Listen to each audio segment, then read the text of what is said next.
Olha, eu posso descrever do início, o meu início, porque a Uniodonto começou em 76 e eu, na verdade, entrei em 84.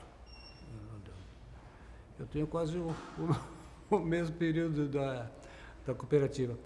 E eu ingressei na cooperativa a convite do presidente da época, que está no quadro ali embaixo, chamado Cláudio Dalla Coleta.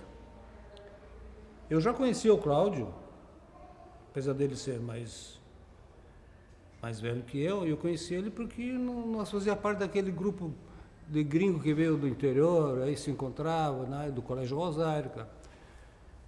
E eu recente tinha vindo a Porto Alegre, acho que vim em Porto Alegre em 83, encontrei com o Cláudio, tá? E ele me convidou para ingressar na Uniodonto. Eu não sabia nem o que era a Uniodonto, não tinha a mínima ideia, né? E por conhecer o Cláudio, eu já sabia que ele era um cara muito apaixonado pelo que ele fazia e muito comprometido. E a título de colaboração, não foi nem de cooperação, a título de colaboração, que ele me explicou que era uma cooperativa que estava no começo, tá, que ele precisava de gente para ajudar. Então, conhecendo o Cláudio, tá, tudo bem, Cláudio, vamos nessa, não sabia nem o que era. Tem uma passagem que as gurias gostam muito, que eu repita disso, e é verdade. Passou um tempo que eu era só um cooperado, atendi no consultório, e um dia encontrei com o Cláudio na rua e eu disse, ô Cláudio, eu vou sair da Uniodonto. Aí ele assim, mas por que tu vai sair? Porque eu não atendo ninguém. Aí ele olhou para mim e disse assim, e isso aí está atrapalhando o teu consultório? Não, não atrapalha. Não atendo ninguém, não atrapalha. Isso mudou a minha percepção de cooperativa e marcou muito a minha vida de cooperativista. Dizer assim, então fica, guri, isso aqui vai ser grande um dia. Naquela época, o que era o Uniodonto? É uma cooperativa de poucos dentistas, né? Muito poucos, muito mal falada no âmbito da odontologia. O pessoal chamava o Uniodonto de os habilitadores da profissão, queriam botar preço no trabalho deles, aquela coisa, os picaretas, enfim. E eu me lembro das primeiras reuniões que se fazia a sede da Uniodonto. A primeira que eu soube, porque eu não estava em Porto Alegre quando foi fundada, era na garagem do fundador, de um dos fundadores da cooperativa. E aí, quando passei a fazer parte, a convite do Cláudio, inclusive, me convidou a fazer parte da direção. Nem sei se havia eleição na casa, e fui. Era uma sala alugada na avenida, na Farrapos, não, perdão, Voluntários da Pátria, esquina com a Coronel Vicente. Era uma sala de 9 metros quadrados, alugado. Essa era a sede da Uniodonto. Aí depois, em função de persistência, de trabalho, de busca de cooperados dentro do dentista, a gente até procurava pessoas com um certo renome para fazer parte da cooperativa, para dar um up, né? E muitos assim, esse cara, quer botar preço no meu trabalho, aquela coisa. Enfim, esse foi o meu início na coisa. Aí depois disso, eu praticamente sempre participei de direção, de conselho, né? Fui me inteirando e começando a entender como é que era uma cooperativa, né? E a coisa foi indo, meio que assim, no embalo, né? E eu fui aprendendo muito sobre cooperativa.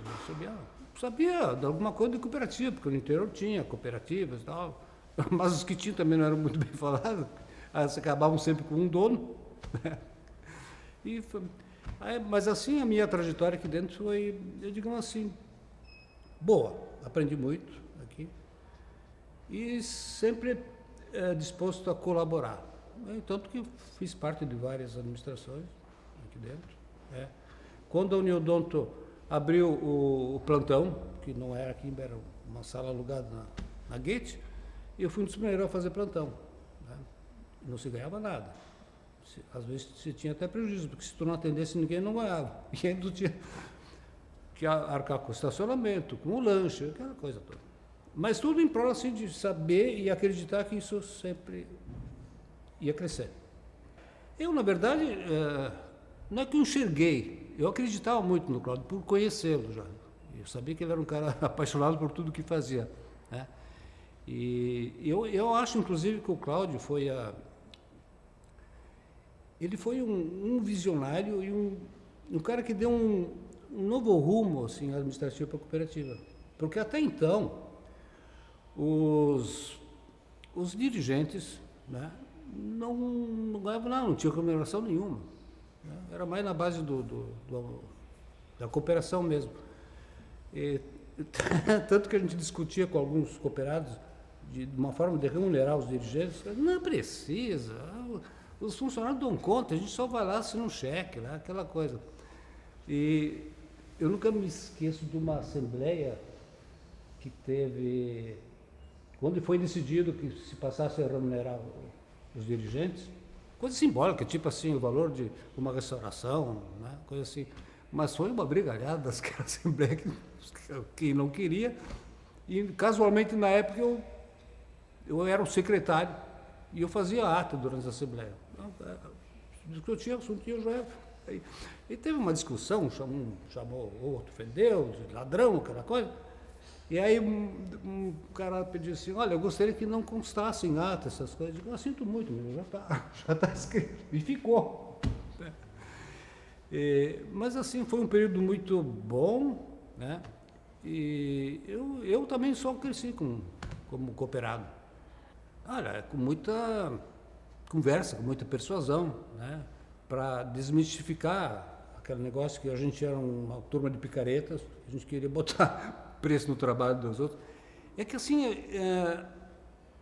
eu tenho um irmão mais velho que é médico, ele era da Unimed, então ele já me passava algumas coisas.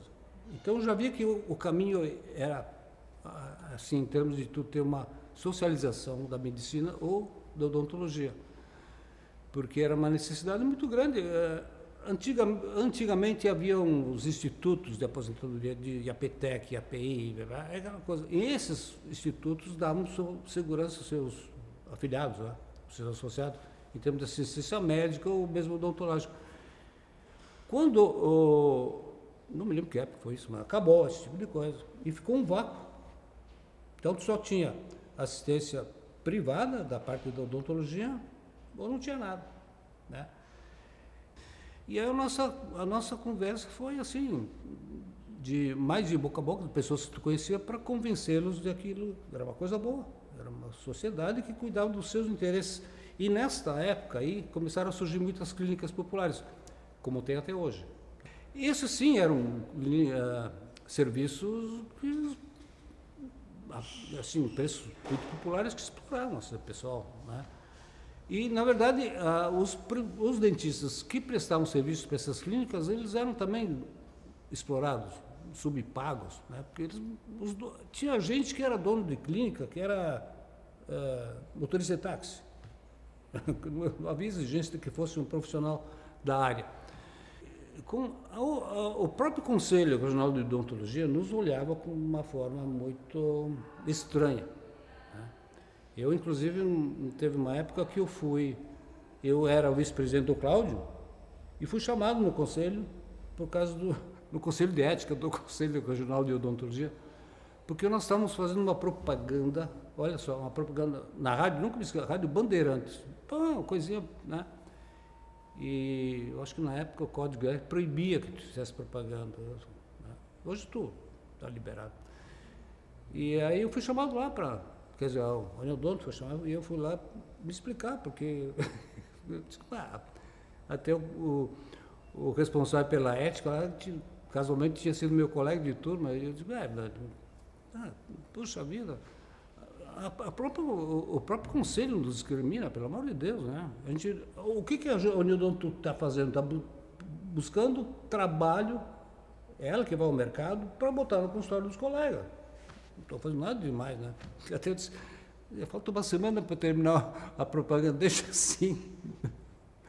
Então, é isso, mas se passou momentos difíceis. Mas Graças a Deus, os cooperados que passaram a fazer parte entenderam o espírito cooperativista, né? Ainda hoje, assim, não temos que as pessoas buscam aqui uma maneira de divulgar o seu trabalho no consultório, mas tudo bem, desde que mantenha a ética, né? E as normas e o estatuto, tudo bem. Não, dificuldades sempre tem, né? Mas a maior dificuldade que nós tivemos e temos até hoje é com a concorrência, né? Eu sei de casos, assim, por exemplo, a CMPC, ali de Guaíba, a antiga Beauregard, depois passou para Rio Céu, é uma das primeiras contratantes nossas aqui. E eu não sei agora, deve ter mudado, mas o pessoal que cuidava lá dos benefícios, né? A concorrência batia nele seguido, todo ano, ia lá, oferecendo preço menor que o nosso. Inclusive oferecendo para o que cuidava lá dos benefícios, olha, te damos um carro novo na garagem, né? Mas graças a Deus assim, não, enquanto nós tivermos o Uniodonto ele a funcionar como funciona hoje, não vamos trocar. O nosso forte contra a concorrência é o trabalho sério, né? A qualidade do trabalho do nosso cooperado e o compromisso que nós temos de atender essas pessoas, né, da melhor maneira possível, né? Só tem crescido. Tá? Mas a luta é diária com a concorrência. O pessoal, se tu falar com o pessoal do marketing, eles vão te confirmar isso, né? Não é fácil, né? É o Davi e Golias, mais ou menos isso. Nós somos uma coisa que eu sempre trago assim comigo, assim, que me engrandece é sempre que eu sempre fui convidado a participar das coisas, né? Eu, um colega meu, já falecido, um dia encontrei com ele na Rua da Praia. Ele, mais um. Aí eu, assim, ô Montanari, onde é que tu vai te meter agora? Porque naquela época fazia parte da Uniodonto, do Conselho Regional de Odontologia, da Sobracide, e não sei se tem mais outro. Aí do sindicato. Olha, na verdade eu não me meto em lugar nenhum. Eu sou convidado, por isso que eu vou. Mas não foi uma forma grosseira que ele falou. Tu tá em todas, né? Tipo assim, eu estou em todas. No Conselho Regional de Odontologia, eu trabalhei lá porque o presidente da época tinha sido meu colega de turma. Na Sobracide também, a convite de um colega que ele está precisando de gente trabalhar. No sindicato, uma coisa muito. Essa me marcou bastante. O sindicato dos odontologistas nunca foi um sindicato forte, e hoje continua fraco, não sei se não sucumbe, enfim, porque a classe odontológica não é muito de sindicato. E um dia eu fui no sindicato votar, tinha uma eleição, e o presidente da época, também tinha sido meu colega de turma, ele estava substituindo um cara que abandonou o sindicato, e ele já estava doente, estava com câncer. E eu fui votar, aí na hora que eu ia embora, ele dizia assim, ó, Montanari, vem cá, eu quero falar contigo. E aí, Everson, o que tu quer? O que tu precisa? Ele, Montanari, eu preciso que tu me ajude aqui um pouquinho. Eu digo, Everson, eu não tenho muito tempo, porque eu estou envolvido com Sobracide, com conselho, na Uniodonto. Aí ele assim, o tempo que tu tiver, tu me ajuda. Bom, eu não tive como dizer não. Fui lá, fiquei como secretário lá do coisa. Ele faleceu, assumiu o outro presidente e eu continuei durante 7 anos como secretário lá do sindicato. Isso tudo no amor, isso não tinha lá remuneração nenhuma. Isso é cooperação, né? Mas, enfim, aqui o que me caracterizou aqui dentro da Uniodonto como participante de conselho, que fui eu sempre fui um cara muito contestador. E as funcionárias aqui, os mais antigos, sabem que eu brigava muito com os dirigentes, brigavam em ideias, né? Durante muito tempo, eu contestei muito Muitas vezes a maneira como isso era administrado, né? Até que chegou um tempo que eu propus uma ruptura aqui, né? E essa turma está aqui agora. Eu acho que me escutaram um pouquinho, né? E graças a Deus estamos aí hoje. E de um modo geral, hoje eu assim, conheço menos cooperados, porque eu me afastei de um setor que eu fazia auditoria. Então, eu conhecia praticamente.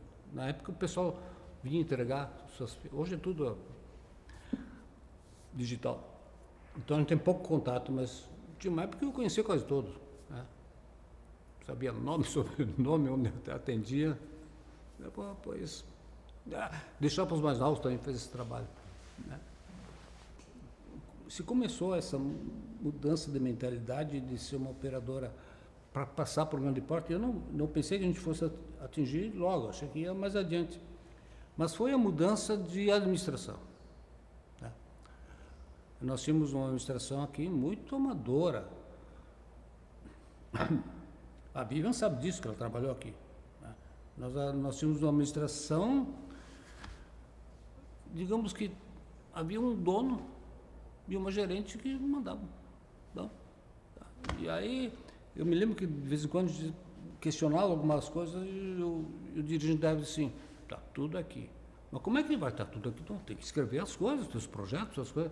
E processos, essas coisas todas, começou quando a gente assumiu, em 2014, a gente fez essa ruptura, através de uma eleição, trabalhando muito para mudar. E foi a primeira vez que a gente fez como é que é? Um planejamento estratégico. Nunca se tinha feito aqui, nunca havia. Tanto que quando a gente assumiu em 2014, a gente começou a ter que fazer muitas coisas que não eram da nossa competência. A gente é formado em odontologia e não em administração, né? Então, o primeiro, o segundo, uma coisa muito caótica de tu tentar administrar uma coisa que tu não conhecia direito, né? Porque era a parte funcional que executava. Mas a parte só executava eram duas pessoas, né? Isso... inclusive, a gente fez depurou o quadro funcional quando a gente sumiu. A gente mandou embora, trocou por muita gente, né? A Vivian era uma pessoa que a gente queria que ficasse e ela foi embora. O bom filho a casa torna depois, né? Mas foi a partir de 2014 que a gente começou, através de planejamento estratégico, plano de ação, que a gente começou a fazer. E hoje a gente administra e não faz as coisas, que é do corpo funcional que tem que fazer. Mas é um corpo muito operacional, muito profissional e muito qualificado. Isso faz com que a gente tenha mais segurança. E muito se deve também ao corpo funcional, esse crescimento da cooperativa. Porque, como eu disse, a maioria dos dirigentes, por estatuto, só pode ser dirigente quem é dentista, né? Apesar que no estatuto que a gente reformou, tem algumas possibilidades de tu contratar CEO, né? Mas isso é um outro momento, quando se crescer mais. Por enquanto, né? Por estatuto, são só quem é dentista e cooperado que pode exercer os cargos de gestores, diretores, né? Mas o quadro funcional, de 14 para cá, mudou bastante e muito qualificado. Até porque antes, para tu trabalhar no Neodonto, eu digo, o pessoal do corpo funcional era assim, ó, era quem indica. Aí a amiga lá, da gerente, tá? Hoje não, faz uma seleção, né? Tem um DHROC, faz prospecto, né? Qualifica, pergunta. Então, eu acho que esse crescimento maior assim se deu e se consolidou a partir de 2014. Então, são 12 anos, né? Pouco tempo. Mas se fez muito nesse tempo. Muito mesmo. Bom, eu acho que, em primeiro lugar, é paixão. Paixão pela profissão e pelo cooperativismo. Porque a pessoa que não entende direito como funciona a cooperativa, tanto que agora, quando a gente faz uma seleção para ingresso de novos cooperados, a gente primeiro faz uns questionários para eles, né? Para até assim, tu ter um perfil de quem tu vai chamar aqui para dentro, né? Então, eu vejo a resposta aí, eu vejo que muita gente vai no Google pesquisar aqui, porque na verdade não sabe muito, né? Mas a gente depois oferece cursos de aperfeiçoamento e informa direitinho o que é uma cooperativa, né? Mas, basicamente é isso, a paixão pela profissão e a paixão, assim, também pelo espírito cooperativista.